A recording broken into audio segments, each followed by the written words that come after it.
Hey guys, Tainted here, back with another exciting video for you guys.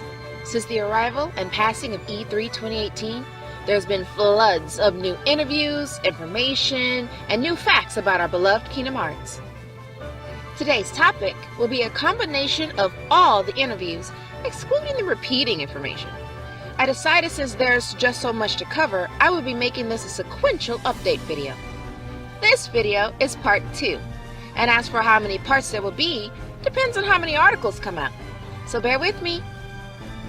Information comes from an accumulation of all these articles: Dengeki PlayStation, GameSpot, VentureBeat, Multiplayer.it, Famitsu, Mobile01, The Verge, and GNN.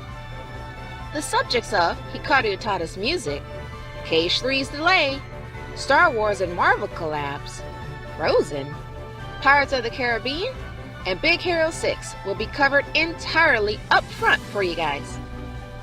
Alright, let's begin. On the subject of Hikaru Utada's music, they got the new song from her really early on. After giving her an explanation about the series and its contents, she made the song herself. When Mr. Nomura asked about Hikaru Utada's impression of the song Chikai, she answered, "For example, we can take my first work, Hikari, which has a very straightforward meaning, but in comparison, Chikai doesn't come as a strong boom that sets loose. It's a complicated composition. I got the feeling of really getting into it when I listened to Chikai repeatedly. It's such a lovely song." Hikaru Utada's new album is out now. It features the Japanese version of the Kingdom Hearts 3 theme song, Chikai, named Don't Think Twice in English. You can buy the album on iTunes on the link down below in the description box. Have you guys checked out the song yet? I have, and I'm still weeping. On to the next portion. The reasons for Cage 3's delay. There are two main reasons. After the production had begun for about a year, the officials requested a change of the game engine, hence they had to start from scratch. Nomura gave some insight. Another reason was due to different country holidays. The higher-ups were very cautious about this. They really wanted to make sure that we didn't run into any issues. And so, that is why we decided the date that we have is the safest to be able to achieve a global synchronized release, or as close as possible. And of course, with developers, it's much easier to push the release date back a little than to make it earlier. And so that is why we decided on this date. With his words, that truly answered the long-awaited reason for Cage 3's delay. On to the next portion. The involvement of Star Wars and Marvel in Cage 3. Nomura began with, "They are under Disney, but they are not Disney's original work. Therefore, they will not make any appearances. It's not that we could just freely ask for those characters as well.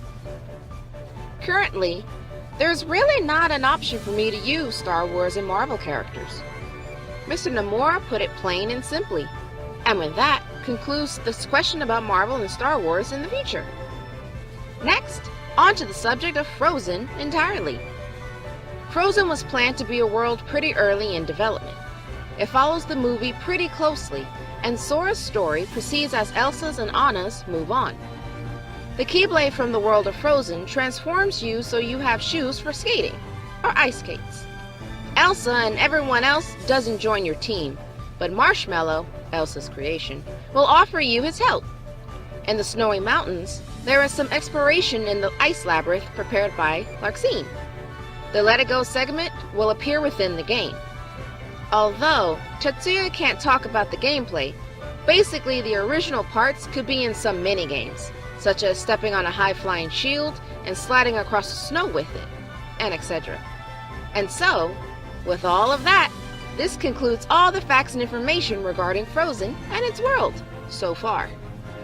On to the next subject of Pirates of the Caribbean entirely.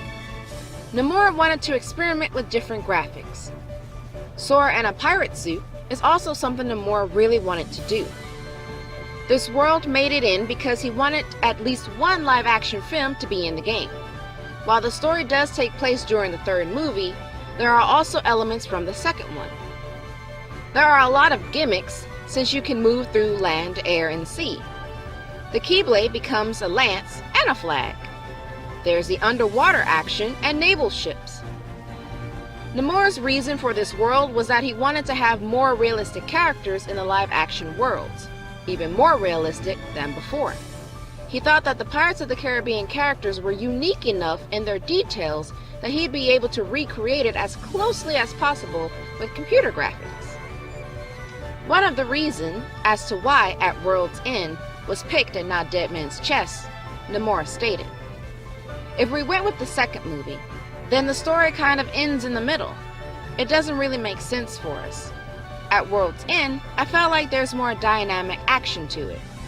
Just looking at it from that perspective, it's a better fit. I also wanted to show the battle with Davy Jones and make it as dynamic as possible. And to do that, it had to be the third movie. It was just an easier fit overall."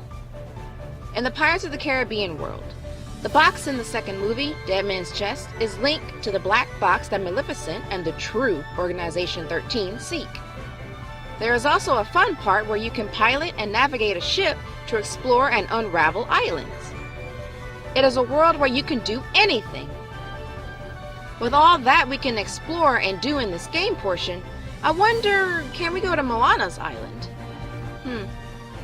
Well, that concludes just about everything in regards to the Caribbean so far.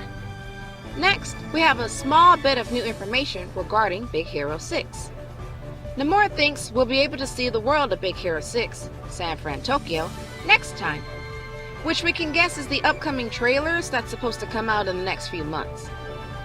Reasons why we haven't seen anything from San Fran, Tokyo before was because, Nomura revealed, we pretty much have finished creating all the gameplay within the world, but we're just not finished with the cutscenes yet. Though the info may be small, are you still excited for San Fran, Tokyo? And do you think we're going to be, summoning Baymax or something? Because that'd be cool. Next up, in regards to Ratatouille's game, there's a rhythm mini-game called Remy's Delicious Restaurant. Following Remy's instructions, you cut the ingredients, you cook them, and create a dish. If you succeed, it can give you a temporary status effect or upgrade. If you fail, it shrivels and burns. You can play it in Twilight Town, so you will need to gather ingredients you find in various worlds to make the dishes. Nomura tells us, it's something the staff really wanted to do. Well, that's totally awesome, right? With that concludes everything we currently know for Ratatouille's minigame.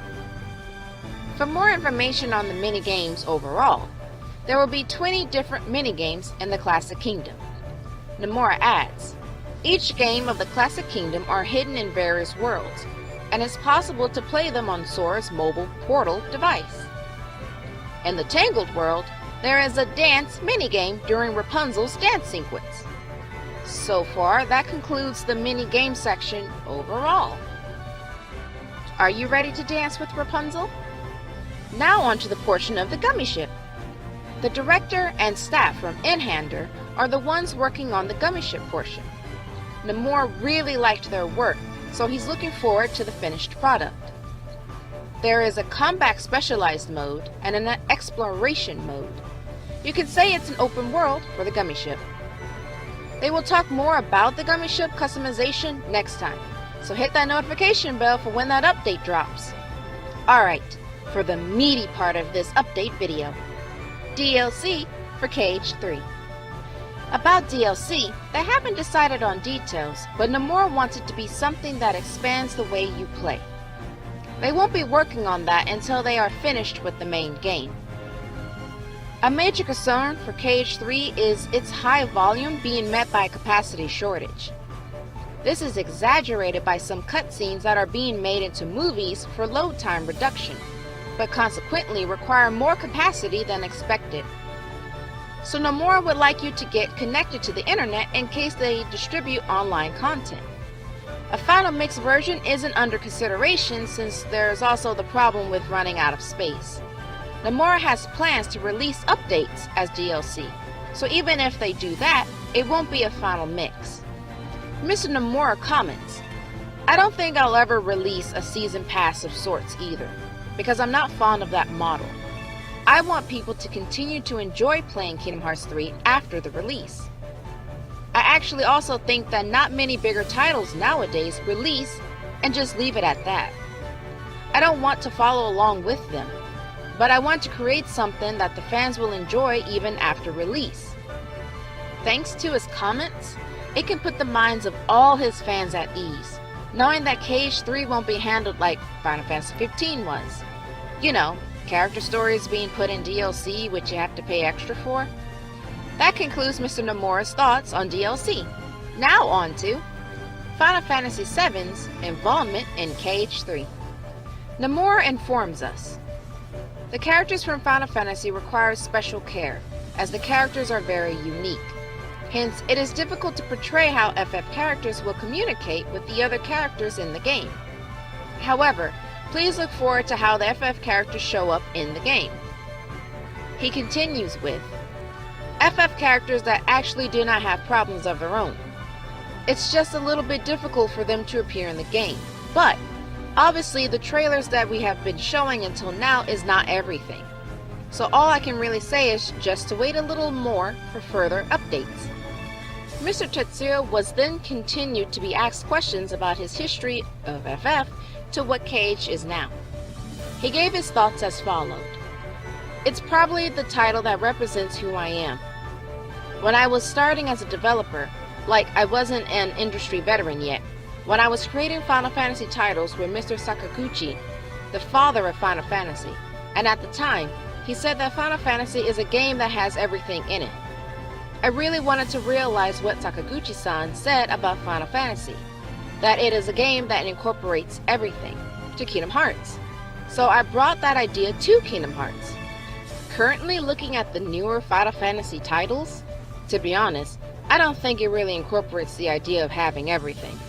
So I think that Kingdom Hearts, to me, is a game that has everything in it. Mr. Nomura then continued to speak about his involvement with FF7 and KH3 together. He began with, the whole team are putting equal efforts into both Final Fantasy VII Remake and Kingdom Hearts 3, as both projects are being developed in parallel. Mr. Tetsuya continued, we are developing Final Fantasy VII in parallel, and it's not just in the early concept stages either. We're currently in development. He then adds, so right now, it's like I've been putting 100% into Kingdom Hearts, 100% into Final Fantasy VII, 100% into Kingdom Hearts, just going back and forth. It's just like working on two titles is just going to be one after KH3's launch. That's pretty much how I see it. So, we are fully able to anticipate that neither KH3 nor FF7 was being ignored for the other. With a statement like that, it's sure to put fans' minds at ease. The last portion of this video, and the most asked question of all the articles combined, is the explanation of Aqua being Norded. Nomura started off with, first of all, I didn't really think that people would be the most surprised with Aqua. I already know what happens, so in my mind I already have this expectation of what will happen next. But once in a while, I will come to a point where I would actually want to go against my own expectations, and that's basically why Aqua became like that. He then lightens the mood with, however, that does not mean there are no chances of rescuing her from Xehanort. For that part, it depends on the hard work of the players. So fans are allowed to theorize and plot on just how we can save her. And for those who don't wish to, there might be an option for that. It's all still too soon to know, but I love the idea that her light being saved will be in the hands of the people who love her. Alright everyone, this concludes the information from all the articles I could combine into this part 2 video so far. I didn't want to bring all of that information into just one video and bombard you guys with new information. I really wouldn't want something like that done to you, and I wouldn't want that for me. There's just so much to go through, you know? But remember, this is just only part 2, and there's so much more to come within this week. So, I hope you enjoyed, found out something new, exciting, or fun today. And if you think you'll enjoy videos like this more in the future, please hit that like button, subscribe for more, click that notification bell for all updates, and with that, I'll see you later, Wayfinders.